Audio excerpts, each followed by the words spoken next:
Vamos a abrir la Biblia en el libro de Génesis y vamos a leer los versículos que corresponden en la continuación del estudio.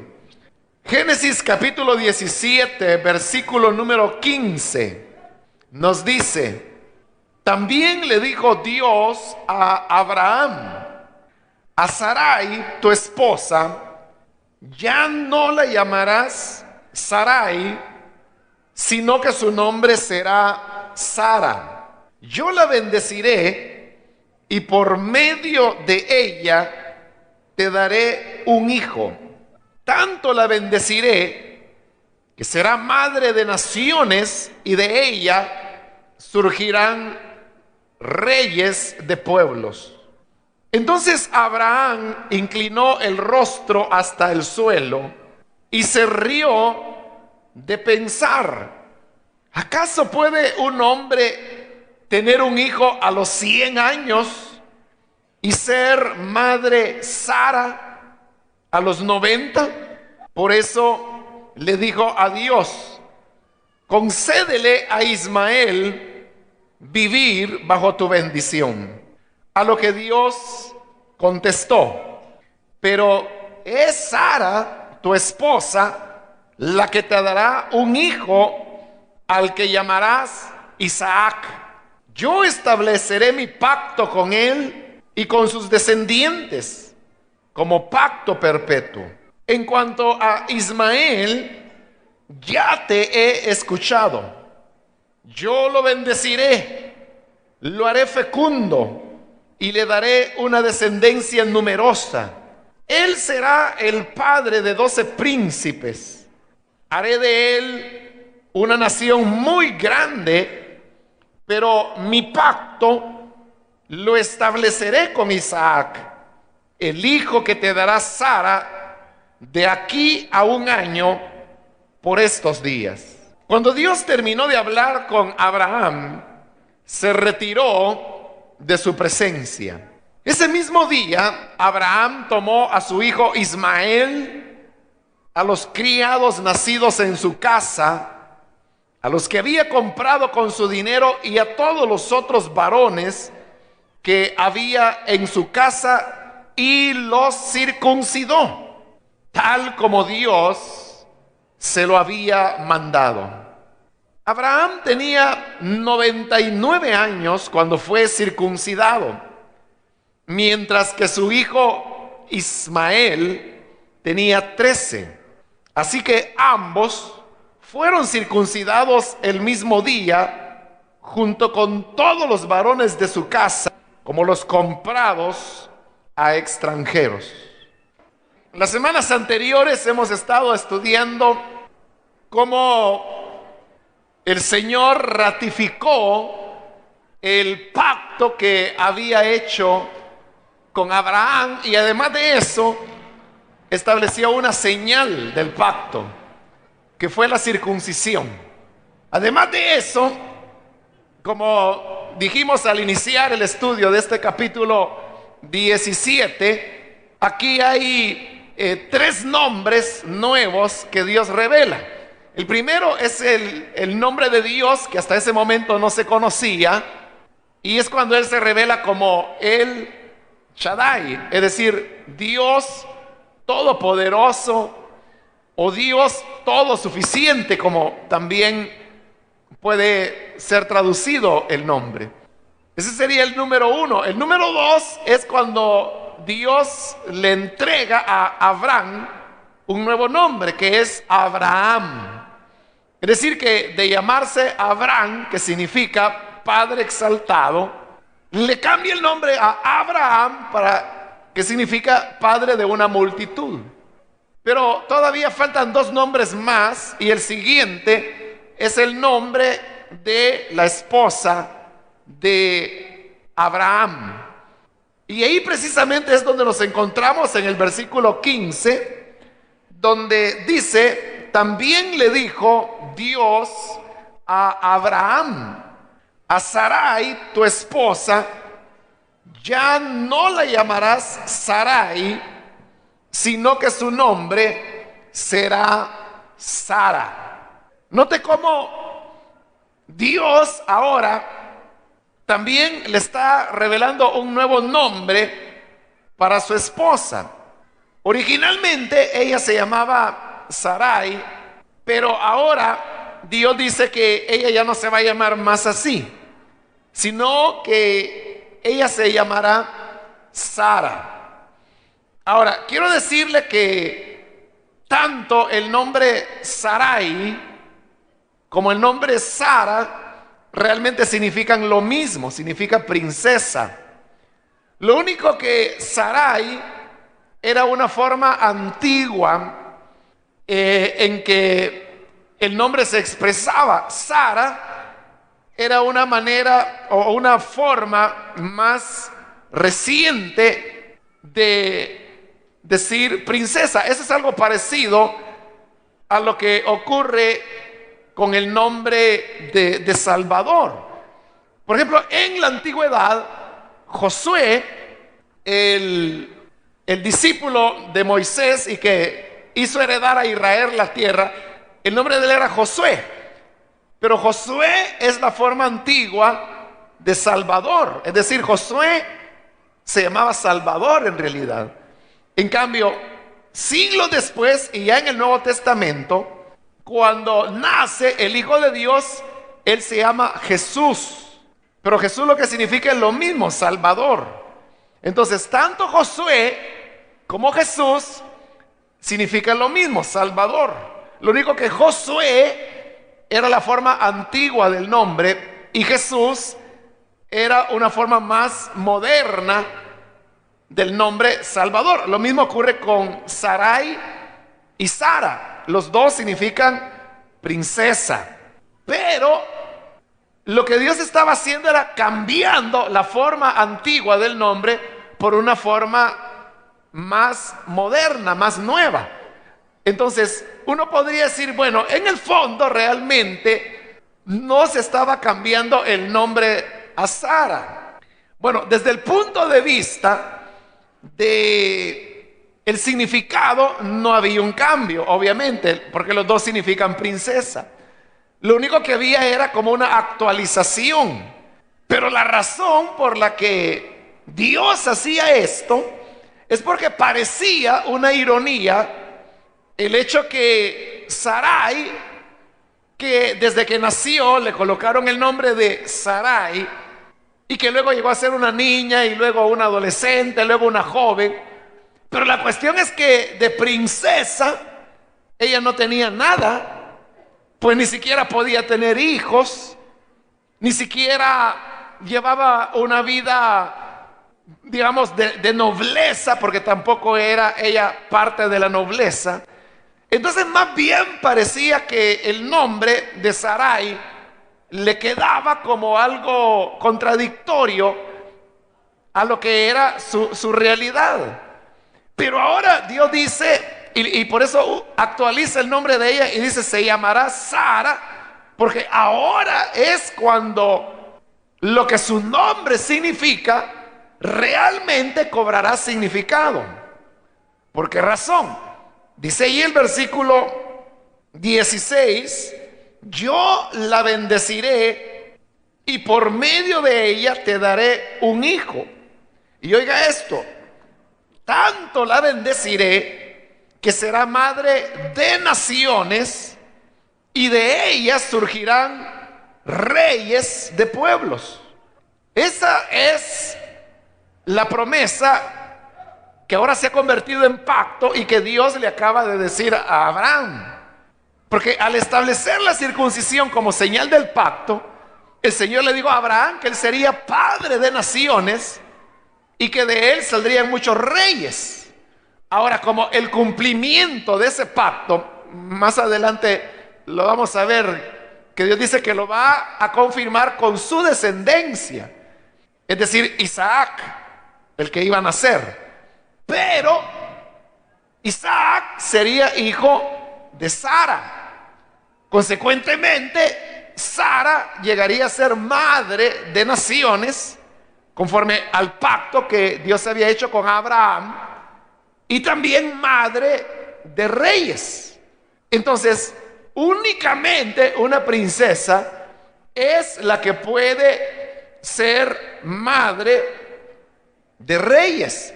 Porque la princesa es la que al asumir el reino se llega a convertir en reina. Y al ser reina, los hijos que tiene son príncipes que en su momento llegarán a ser reyes.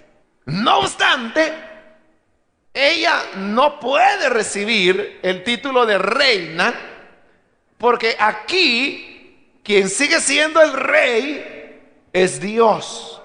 Pero ella, al ser parte del pacto, ciertamente no se puede convertir en reina porque sería prácticamente tomar el lugar que a Dios le correspondería, únicamente que en versión femenina, ¿no?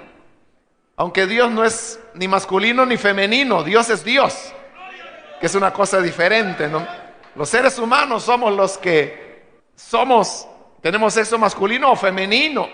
Los animales, hay macho, hay hembra. Pero Dios no es ni masculino ni femenino, es Dios, igual que los ángeles. Los ángeles no son ni masculinos ni femeninos, son ángeles nada más. Entonces, por eso es que ella recibe el nombre de princesa, porque llegaría a ser madre de reyes. Y por eso es el cambio del nombre. Por eso Dios se lo actualiza, porque ella podría decir, bueno, si yo toda mi vida me he llamado princesa, pero de princesa no me queda nada. De princesa no tengo ni la nobleza, ni tengo la descendencia. Pero ahora Dios se lo actualiza para decirle, sí, tu nombre es valedero y tú te llamarás Sara, te llamarás princesa, porque yo haré que tu nombre realmente se cumpla y sea lo que dice que eres, una princesa. Porque ella llegaría a ser madre de reyes. Después de haber dicho esto, Dios dice el versículo 17 que entonces Abraham inclinó el rostro hasta el suelo y se rió de pensar, ¿acaso puede un hombre tener un hijo a los 100 años y ser Sara madre a los 90? Fíjese que hay 3 momentos de risa con respecto al nacimiento de Isaac. Por eso es que al niño le queda el nombre de risa, aunque ya vamos a llegar a ese punto.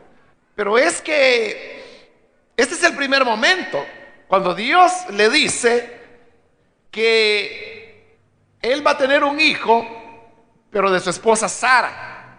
Entonces, hemos visto que Abraham se arrodilla, y ya lo había hecho la primera vez, pero ahora lo hace de nuevo, pone su rostro sobre tierra y él se pone a reír.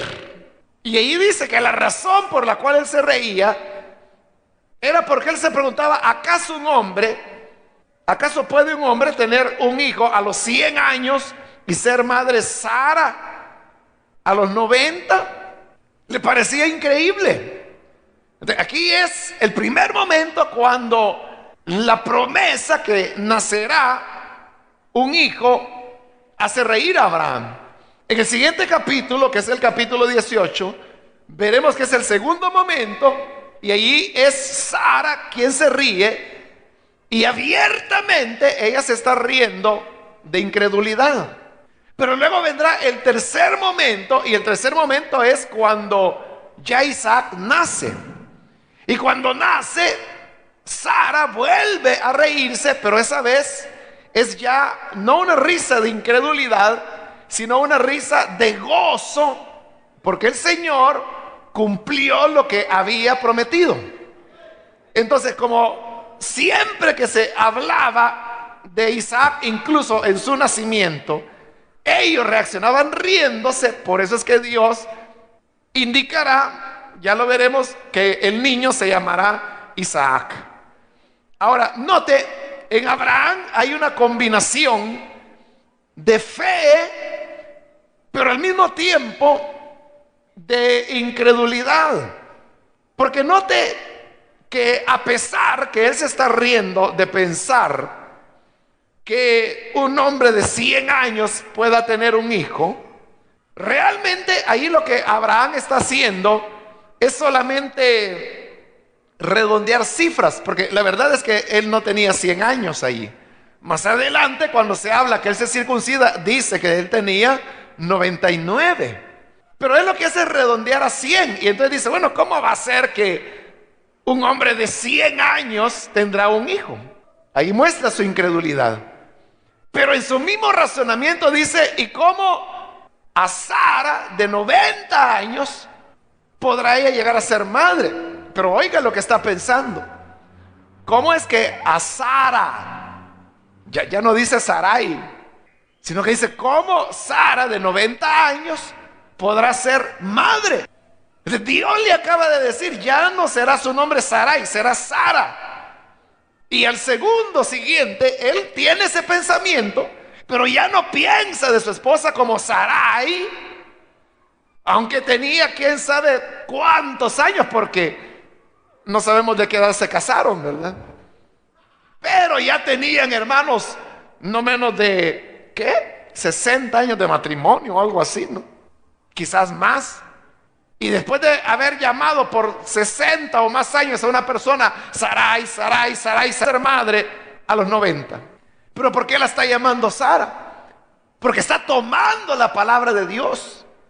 Le está creyendo. Porque él le dice, mira, se va a llamar Sara porque ella de verdad será una princesa. Y viene Abraham e inmediatamente le cambia el nombre. Por eso le digo, en Abraham lo que había era una combinación que iba entre la duda y la fe. Por eso, hermanos y hermanas, nosotros no tenemos que sentirnos a veces mal porque quizás en nuestro corazón nuestras convicciones o nuestra fe se tambalee como un péndulo que va de la incredulidad a la seguridad, de la duda a la fe. Y entonces uno dice, bueno, ¿y cómo es esto? Hay momentos en los que me siento seguro, sé que Dios lo quiere, sé que este es el camino que hay que seguir. Pero por ratos uno dice, bueno, ¿y realmente será Dios quien me habló? ¿Y realmente será esta la voluntad de Dios? Entonces, usted puede sentirse mal con usted mismo y decir, bueno, ¿y qué me pasa? ¿Será que no tengo la fe suficiente? ¿Será que estoy defraudando al Señor? Pero la respuesta es que es completamente humano el tener ese tipo de experiencia. Abraham la tuvo. Como le digo, su reacción era una reacción entre la duda y la fe. Entonces todos vamos a pasar situaciones como esas en la vida cristiana. Claro, existe el peligro, hermano, cuando uno se tambalea entre la fe y la duda, que uno vaya a terminar en la duda o en la incredulidad. Se dan casos de ese tipo.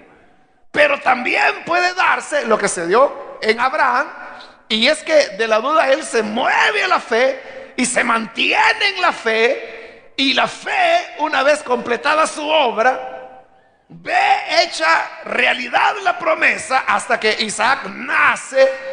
Y nace ahí el hijo de la promesa, del cual habría de venir nuestro Salvador también. Entonces, el problema no es que haya momentos en los que nos sintamos confundidos. El problema es cómo superamos eso. Y Dios permite, hermanos y hermanas, que a veces vivamos ese tipo de incertidumbre únicamente para que nuestra fe pueda ser reafirmada. Bien, hay algunos comentadores de la Biblia que dicen que Abraham ahí no se estaba riendo de incredulidad, sino que de gozo, dicen. Pero la verdad es que no era de gozo. ¿Por qué? Porque en el versículo 18, por eso le dijo a Dios, concédele a Ismael vivir bajo tu bendición. Era risa de duda. O sea, porque si fuera risa de gozo que iba a tener un hijo, ¿por qué le iba a estar diciendo ahora, concede que Ismael viva bajo tu bendición. Es que es igual antes que naciera Ismael. Cuando Dios le dice, te voy a dar un hijo. Y Abraham dice, no, eso ya no será así. Y le dice, mira, mejor que mi criado, bendícelo para que él pueda heredar todo lo que es mío. Y Dios le dice, no es el criado el que te va a heredar, es un hijo tuyo. Recuerde que en el hebreo lo expliqué en ese momento, que sería algo así como un hijo tuyo de ti. Es redundante, o sea, es de mucha fuerza, que era de él, de sus propias entrañas. O sea, un hijo de él, suyo de él. Esa es la idea en el hebreo. En español no existe esa figura, pero en el hebreo sí. Pero Dios utilizó esa frase para decirle, es un hijo tuyo de ti, que nacerá de tus mismas entrañas. Pero él daba la opción del criado porque sabía que no tenía hijo. Entonces, ahora, como él duda que vaya a tener un hijo de su esposa Sara, por eso le pide la oración y ora y le dice, concédele a Ismael que él goce de tu bendición, porque él no tenía esperanza de tener otro hijo. Por eso le digo, yo creo que esos comentaristas que dicen que Abraham se rió de gozo, muchos de ellos son muy respetables. Entre ellos está el mismo Calvino, ¿no? O sea, Calvino decía que ahí la risa de Abraham no era de duda, sino que de gozo. Pero el problema es de que si era de gozo, y entonces ¿por qué está orando para que Ismael sea bendecido y él herede todas las promesas? Porque no creía, ¿no? Entonces, como le digo, con mucho respeto hacia esos comentaristas, pero la verdad es que el pasaje lo que indica es que era risa de duda, no de gozo. Le dice el versículo 19, a lo que Dios contestó. Y dice, pero es Sara, tu esposa, la que te dará un hijo. Fíjese, ahora Dios está siendo bien claro. Porque como primero solamente le dijo, mira, tendrás un hijo. Ahí es donde Abraham y Sara cometen el error de tener un hijo, pero a través de la esclava de Agar, que es Ismael, que hoy ya es un jovencito de 13 años en el momento que Dios le está hablando ahí. Pero por eso hoy le está diciendo claramente, es tu esposa, Sara. Ella es la que tendrá el hijo. Y se lo está diciendo claramente para que a Abraham no se le ocurra tener otro hijo con Agar o con otra persona, ¿no? Sino que es con ella, le dice. Y le dice de una vez, al que llamarás Isaac. Como he dicho anteriormente, el nombre Isaac lo que significa es risa. Y se dice así porque es la manera en que mejor podemos entenderlo. Aunque realmente lo que significa en el hebreo es ríe. Ese es el problema de que traducirlo al español es difícil, pero poniéndolo de otra manera, es como que se dijera el que sobre él ríe. Eso sería quizás lo más aproximado y que tenga sentido para nosotros. Pero la idea es que se están riendo de él. Ahora, como le digo, en el hebreo, ahí he tratado de ponérselo de la manera más amable que se puede entender, ¿no? Porque en el hebreo literalmente sería ríe arriba de él, algo así tendría que ser, literalmente, pero eso no tiene sentido para nosotros, ¿no? Pero la idea era esa, que se reían de él. Y por eso es que para evitar complicaciones muchos dicen, Isaac lo que significaba es risa. Bueno, está bien, porque esa es la idea, ¿no? De que se reían. Entonces viene Dios y le dice, bueno, él se va a llamar risa. Claro, en ese momento parecía algo irónico que al hijo que había sido esperado ya por décadas, porque aquí estamos hablando de unos 20 años de espera, que se le pusiera un nombre tan extraño como es risa, ¿no? Muy extraño el nombre. Pero la cuestión es que es en respuesta a la reacción en este momento de Abraham, luego la de Sara y luego otra vez la de Sara cuando ya finalmente Isaac ha nacido. Entonces note cómo Dios lo que está haciendo es simplemente dejar sentado cómo el hombre se muestra incrédulo ante las promesas de Dios. Porque aunque sabemos que todas las cosas son posibles para Él, porque Él es el Shaddai, el Dios todopoderoso, sin embargo, a veces nos reímos que Dios pueda ser capaz de hacer algunas cosas, cuando teóricamente creemos que lo puede hacer todo, ¿no? Entonces continúa diciéndole Dios: yo estableceré mi pacto con él y con sus descendientes como pacto perpetuo. ¿Por qué le está diciendo Dios a Abraham que el pacto que ahora ha hecho con él lo va a establecer y lo va a perpetuar en Isaac? Por la petición que Abraham le acaba de hacer. Porque Dios le dice: mira, te voy a dar un hijo. Y Abraham se ríe: ¿cómo va a ser que teniendo yo 100 años voy a tener un hijo? Y Sara de 90 tendrá un hijo. Mejor, Señor, bendice a Ismael. Y es como que si Dios le dijera: no, porque el pacto yo lo voy a firmar con Isaac, el que va a nacer de tu esposa Sara. Y ya vamos a ver que hasta el tiempo le va a decir cuándo nace el niño.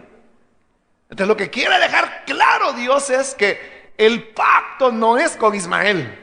El pacto es con Isaac, que todavía no ha nacido. Pero no solamente le dice que nacerá, sino que dice que confirmará con él el pacto y con la descendencia que Isaac tendrá. Entonces Dios no solamente sabe lo que ocurrirá en la siguiente generación, sino que sabe también lo que seguirá en la siguiente, y en la siguiente, y en la siguiente, y en la siguiente. Él lo sabe todo, ¿no? Sin embargo, dice el versículo 20: en cuanto a Ismael, ya te he escuchado. Hermano, así es como a nosotros nos gusta que Dios responda a la oración, ¿verdad? Porque Abraham acaba de decirle: Señor, que tu bendición sea sobre Ismael. Y él le está diciendo: ya te escuché, ya oí tu oración y ya te concedo lo que me has pedido. Porque, hablando de Ismael, yo lo bendeciré, lo haré fecundo y le daré una descendencia numerosa. Él será el padre de 12 príncipes y haré de él una nación muy grande. O sea, ya de una vez Dios le respondió. Por eso le digo, así nos gustaría a nosotros que Dios nos respondiera, ¿eh? Porque Abraham solo le dijo: Señor, yo solo te pido que bendigas a Ismael. Sí, en cuanto a eso ya te escuché y lo bendigo, y será una nación poderosa, y será padre de 12 príncipes, y reyes nacerán de él, será una nación numerosa. Inmediatamente la respuesta. Pero no hay que olvidar que antes de esto, Abraham ha estado esperando y seguirá esperando todavía un año más por otra respuesta, que es el nacimiento de un hijo. Entonces note, a veces Dios puede responder instantáneamente, y a veces Dios puede tomarse más de 20 años en dar una respuesta. ¿Usted ha tenido alguna respuesta instantánea de Dios? Que en el momento que usted clamó, ¡bla!, Dios le respondió. ¿Ha tenido esa experiencia alguna vez? ¿Y cuántos han tenido una respuesta 20 años después? También, ¿verdad? Claro. Ahora, ¿por qué Dios a veces responde inmediatamente y a veces se toma un par de décadas?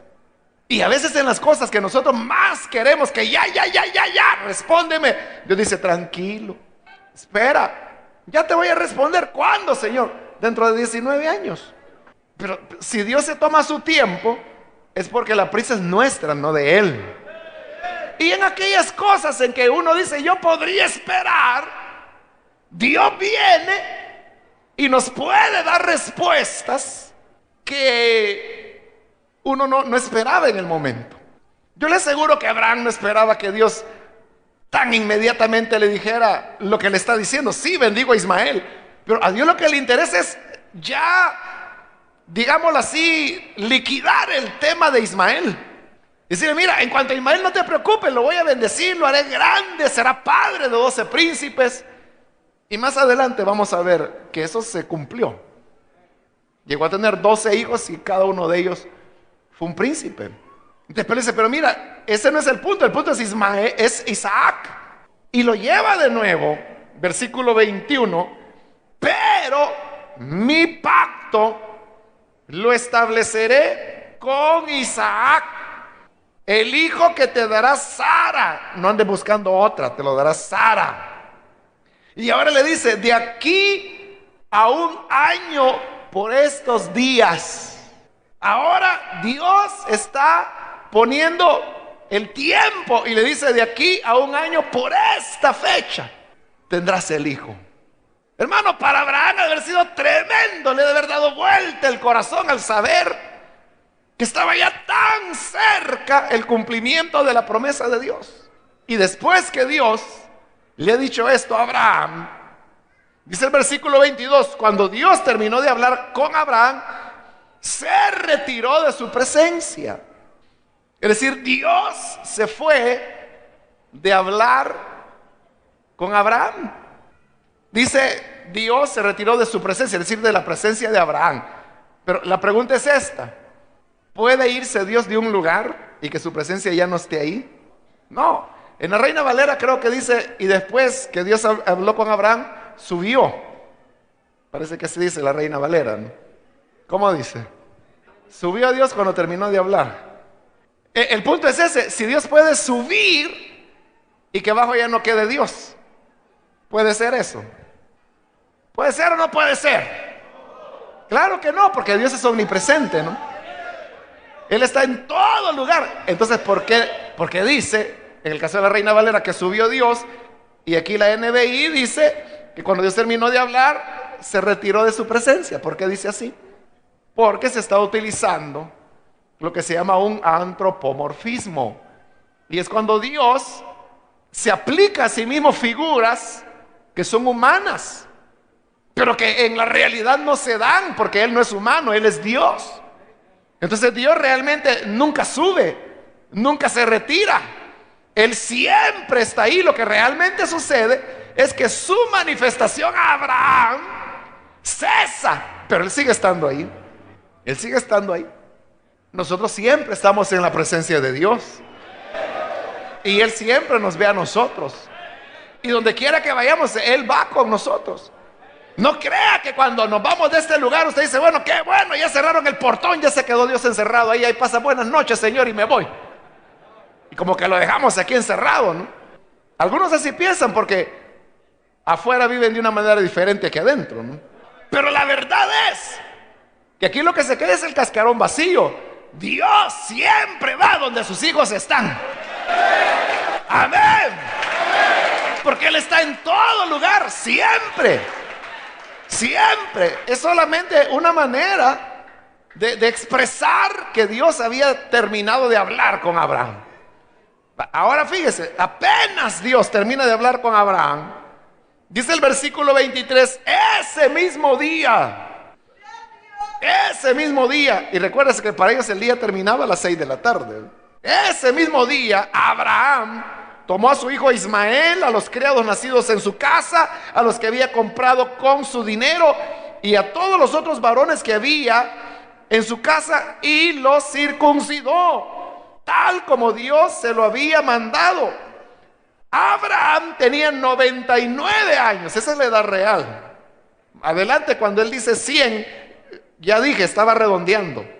Pero dice, Abraham tenía 99 años cuando fue circuncidado, mientras que su hijo Ismael tenía 13. Así que ambos fueron circuncidados el mismo día, junto con todos los varones de su casa, tanto los nacidos en ella como los comprados a extranjeros. Entonces, ¿qué ve usted en eso? La obediencia inmediata de Abraham. Esa es la fe tremenda de Abraham, hermano.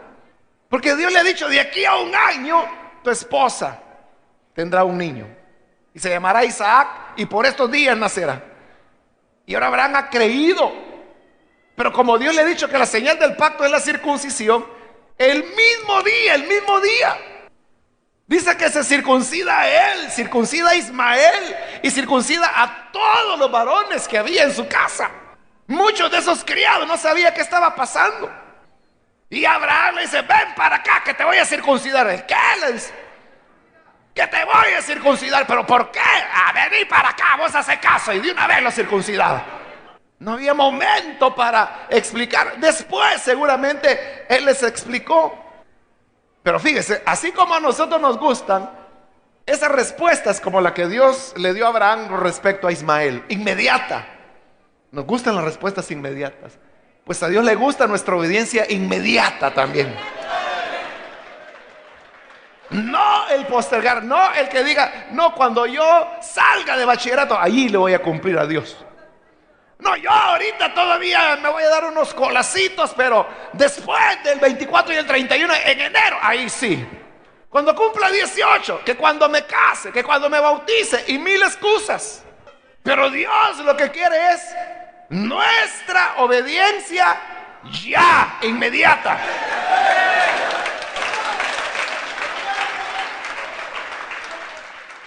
Pero hay algo más, que eso demuestra que no hay edad para la obediencia.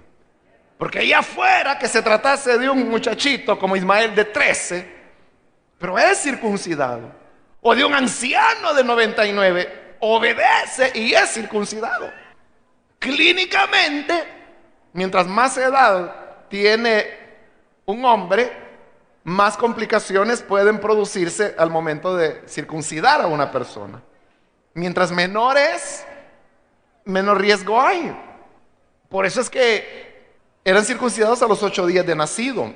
Y recuerde que circuncisiones en situaciones deplorables, no era un médico, no habían bisturís, ni siquiera había la idea que había que lavar, por ejemplo, el cuchillo con el cual, porque era un cuchillo. No piense usted que utilizaban pinzas o un bisturí estéril. Ellos no sabían nada de eso, hermano. Ahí era cuchillazo limpio. Ni tan limpio, porque no tenían el concepto de que podían haber infecciones, gérmenes. No lo sabían.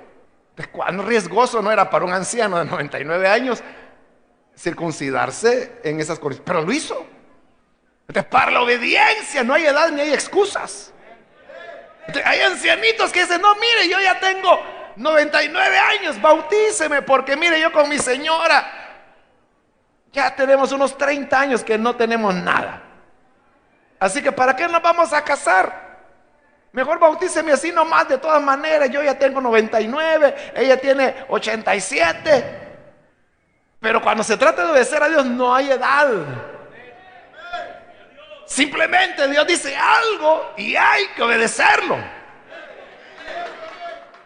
Así como nos gustan las respuestas inmediatas, obediencia inmediata también. Ahora, otra cosa interesante estaba aquí ocurriendo, y con esto termino. Y es que cuando Abraham circuncida a todos los varones que había con él, el pacto, por lo menos la señal del pacto, ya no era una cosa solamente que la llevaba Abraham en su cuerpo, o Ismael su hijo, que va a recibir bendición según Dios le ha dicho. Aunque el pacto, ya le dijo Dios, es con Isaac el que va a nacer.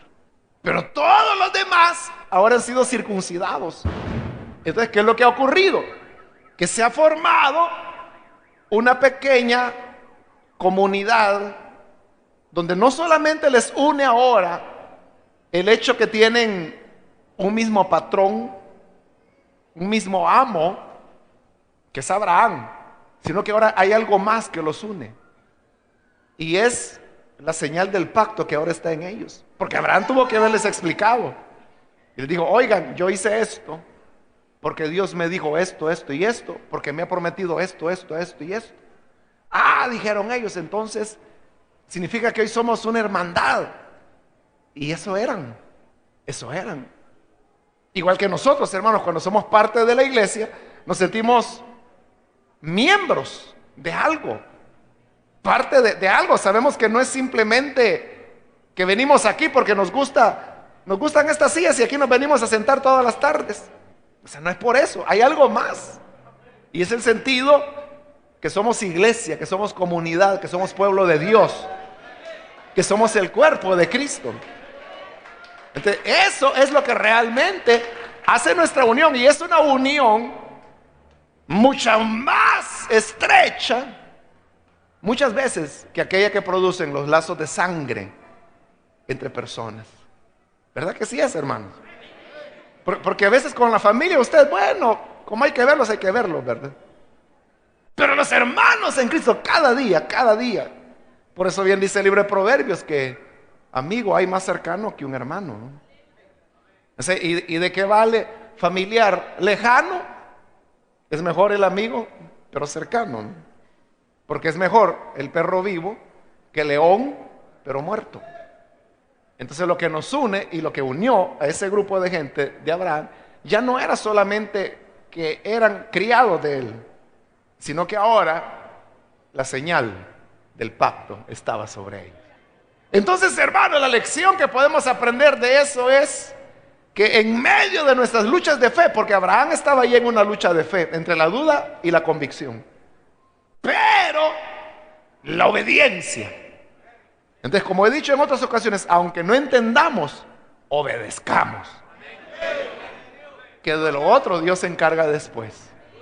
Vamos a orar, vamos a cerrar nuestros ojos, hermanos.